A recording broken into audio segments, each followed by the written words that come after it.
Hi, so you join me today and I'm in sunny Norfolk.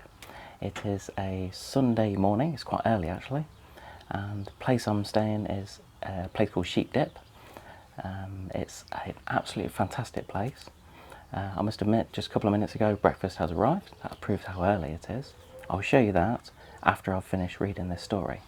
So today's story is Diary of an Awesome Friendly Kid. My first entry. Hi, I'm Rowley Jefferson, and this is my diary. I hope you like it so far. I decided to start a journey because my best friend Greg Heffley was one, and we usually do the same stuff. Oh yeah, I should mention that me and Greg are best friends. I'm sure you probably tell me more about this Greg guy. But my book isn't about him, it's about me. The reason I called my book Diary of an Awesome Friendly Kid is because that's what my dad is always saying about me. Rowley, you are an awesome friendly kid. Like I mentioned already, Greg is my best friend, which makes my dad my second best friend. But I don't tell him that because I don't want to hurt his feelings. We are best friends, right son?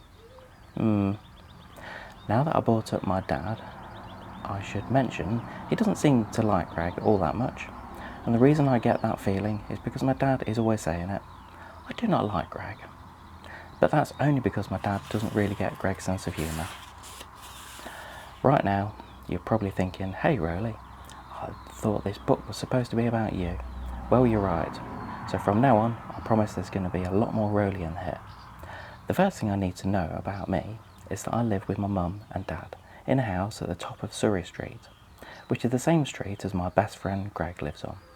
I already talked about my dad, but my mum is pretty great too, because she feeds me healthy food and helps keep me and my body clean. Every morning I walk to school with my friend Greg. We usually have a total blast when we're together, but sometimes I do things that annoy him. Stop whistling! But that really gets on Greg's nerves. But what really gets on Greg's nerves is when I copy him. So I'm probably not going to let him know about the journal because it's just going to make him mad. Anyway, writing in this book is a lot of work, so that's all I'm going to do for today. But tomorrow I'll put a little more Greg in here because, like I said, we're best friends. My second entry. Okay, so bad news. Greg found out about my diary. I guess I felt kind of proud that I had my own journal and wanted to show him. Just like I predicted, it made him mad. Greg said I totally ripped him off and that he was going to sue me for stealing his idea. I said, well, go ahead and try because we're not the first person to write in a diary. Then Greg said, it's a journal, not a diary, and he whopped me around the head with my own book. I told Greg if he was going to be a jerk, then I wouldn't say nice things about him in my journal. Then I showed him what I wrote so far. At first, he seemed annoyed because I always forgot to draw noses on people. But then he said my book gave him an idea. Greg said one day he's going to be rich and famous and everyone will want to know his whole life story. And he said I could be the one to write it. And I said, I thought that's what your journal's for. And he said that's the autobiography, but my book could be his biography. Greg said there were going to be a lot of biographies about him one day, but he'd give me the chance to write the first one. I thought that sounded like a great idea, because I'm Greg's best friend and no one knows him better than me. So I'm going to start this book again with a new title, and now the main character is going to be Greg instead of me. But don't worry, I'm still going to be in it a lot too. So Diary of Greg Heffley. Most biographies about presidents and famous people start with a chapter called Early Life. Well, the problem is that I didn't meet Greg until the 4th grade. So I don't know a lot about what happened to him before then. I've seen a few photos hanging on the wall in Greg's house, and from what I can see, he was a regular baby. If he did anything important, then it was little you can't really tell from the pictures. Anyway, fast forward to right before the start of the 4th grade, and now this biography is going to be a lot more detailed. He used to live in a whole different state, but when my dad got a job, he had to move. My family bought a new house at the top of Surrey Street and we moved in over the summer. The first few days I didn't leave the house because I was scared about being in a new place. I know you're probably wondering, well, when is he going to meet Greg? But just wait, because I'm going to get to that part. My mum said maybe I should try to make some friends, and even she bought a book called How to Make Friends in New Places and helped me to do it. The book had all kinds of things like knock-knock jokes to help a kid like me and meet new people. But the tricks in the book didn't really work on Greg. Knock knock. Hey, I said knock knock. Did you hear someone saying knock knock? Mum, there's a weird kid at the door. Luckily, me and Greg became friends anyway. I told Greg I lived in the new house at the top of the hill and said that was kind of bad news for me because when our lot was empty he planted a flag there. So now he owned my house plus everything in it. But later my dad told me that wasn't true and they went to Greg's house to get my bike back.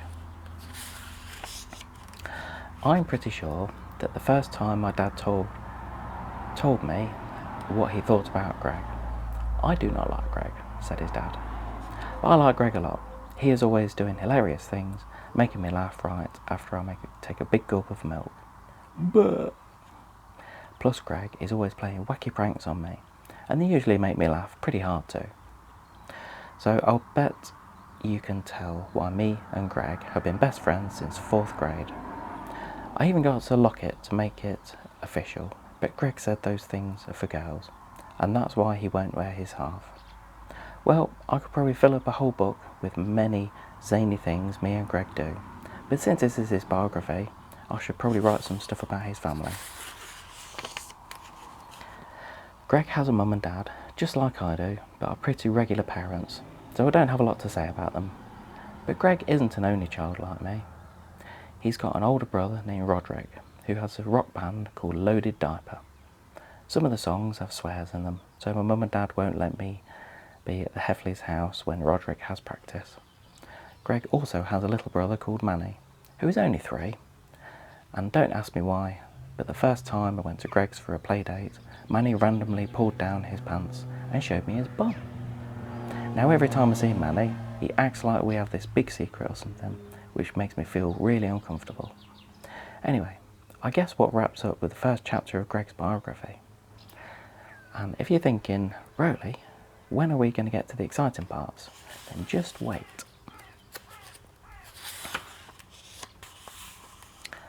The time I had my first sleepover at Greg's.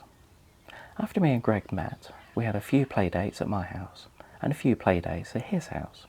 Oh yeah, I forgot. Greg doesn't like it when I call them play dates, so I'll have to change that in the next draft, or else I'm going to get whacked again.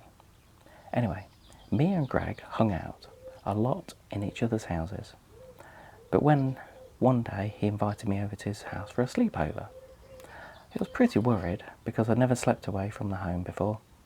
In fact, I was even sleeping in my own bed yet because I was scared.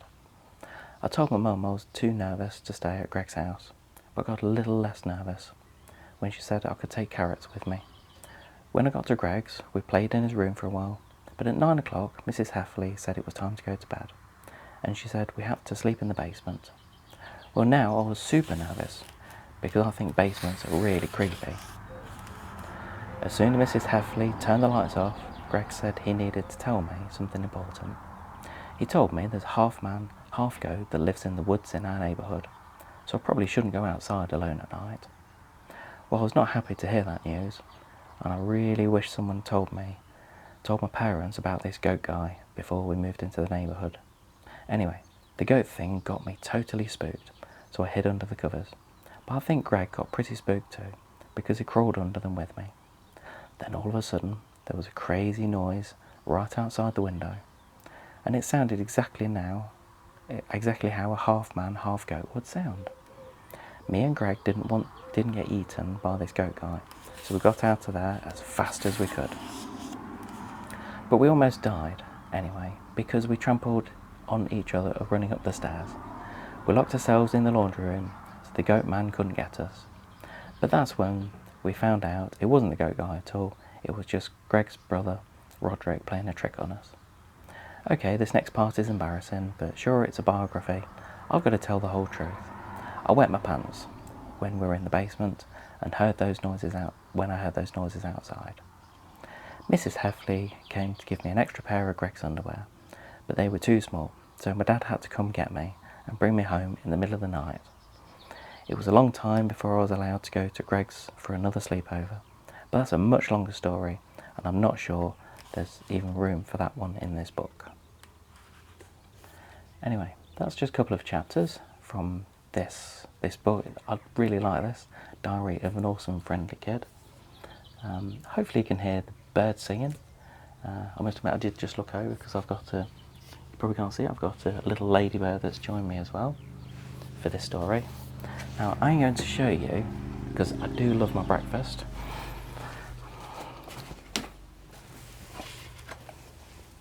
So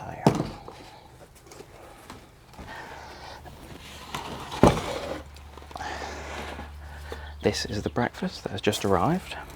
So you can see here we've got sheep dip on the front, and what a fantastic breakfast. So I'm going to say thank you for joining me for this story today. I'm going to go and enjoy this breakfast, but please subscribe to my YouTube channel. Just give us a quick thumbs up, and I'll see you for the next story.